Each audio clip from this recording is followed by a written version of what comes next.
К другим новостям. В нескольких русскоязычных школах Бишкека со следующего года планируют ввести обучение на кыргызском языке. Идея по многоязычному образованию будет постепенно реализовываться в рамках национальной программы развития государственного языка. По задумке Министерства образования, таким образом в стране можно будет воспитать новое многоязычное поколение кыргызстанцев. Пилотную программу запустят уже с начала следующего учебного года в 11 столичных школах, 3 из которых гимназии.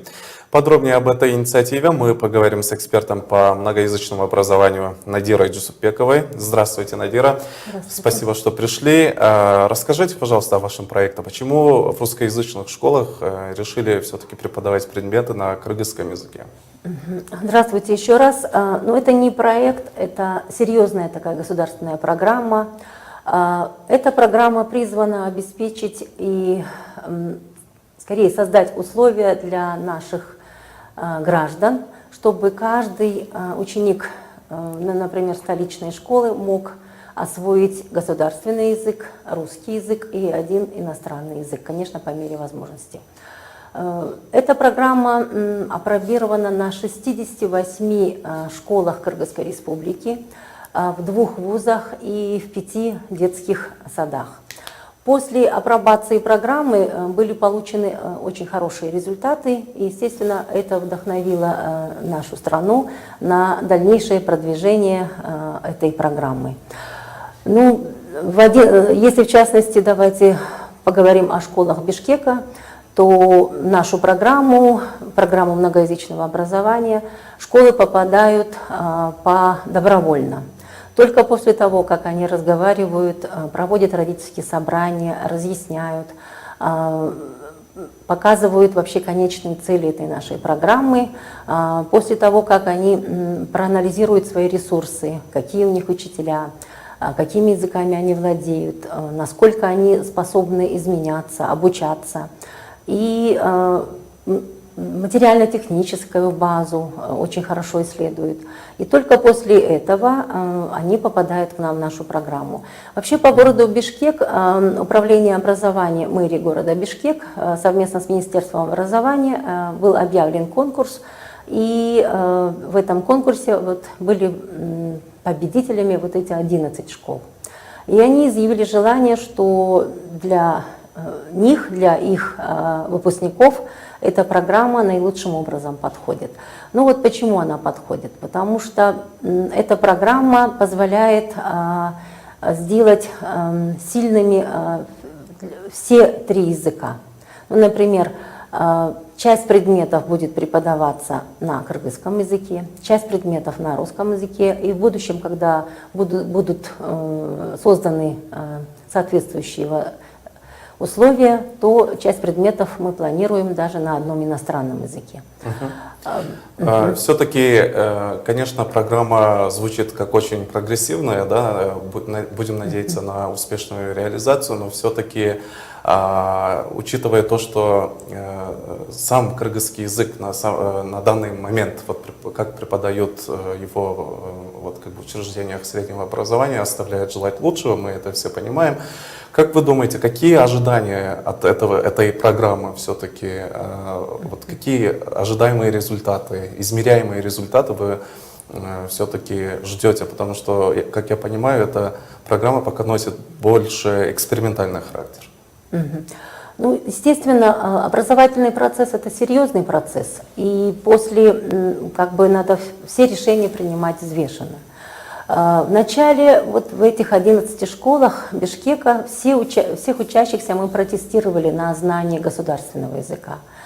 И оказалось, что на такой нужный уровень, например, B1 или B2, то есть это профессиональный уровень, в 11-классники не приходится рассчитывать на то, что, например, выпускники столичных школ по окончании школы могли бы владеть государственным языком на должном, на нужном уровне.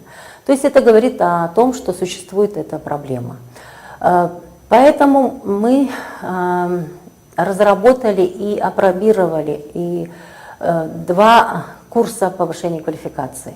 Это первые курсы, это методика обучения 2-му языку, то есть вообще эффективная методика, как обучать языку. То есть мы всех учителей государственного языка, русского языка, ну и часть английского языка обучаем методике преподавания второму языку на основе коммуникативной технологии. Это серьезные курсы повышения квалификации. То есть, видите, для того, чтобы вступить в эту программу, идет очень серьезный подготовительный этап. А всех учителей и предметников мы обучаем новой методике, это интегрированному обучению предмету и языку, КЛИЛ. И это тоже очень серьезный этап. То есть, видите, вся школа обучается этой методике, и идет серьезный подготовительный этап. И для каждой школы, естественно, подбирается соответствующая такая модель. Это не значит, что в столичных школах, например, все серьезные такие предметы, как физика, математика, мы вот сразу немедленно переведем преподавать на кыргызском языке.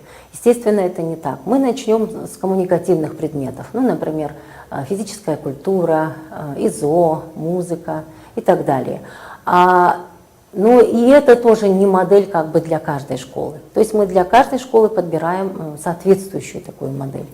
И, естественно, работаем с родителями, работаем с учителями, работаем с администрацией школы. И в этих школах для учителей должны быть созданы соответствующие условия.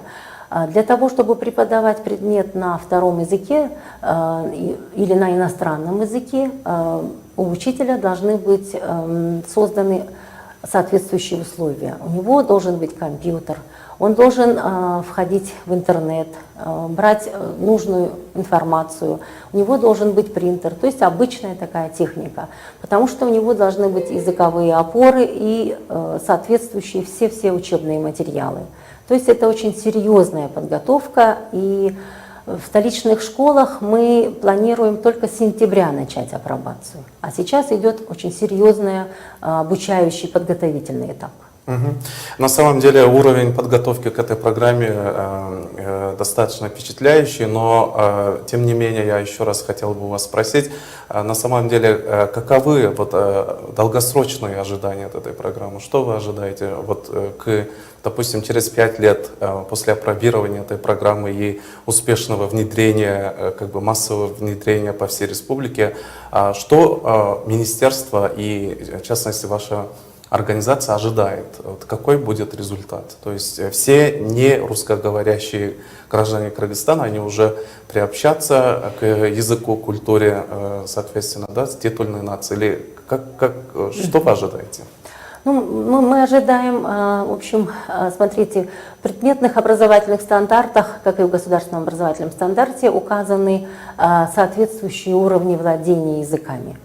То есть, вот смотрите, если попроще говорить, любой выпускник школы, когда он заканчивает школу, он должен владеть, в частности, государственным языком на уровне B2.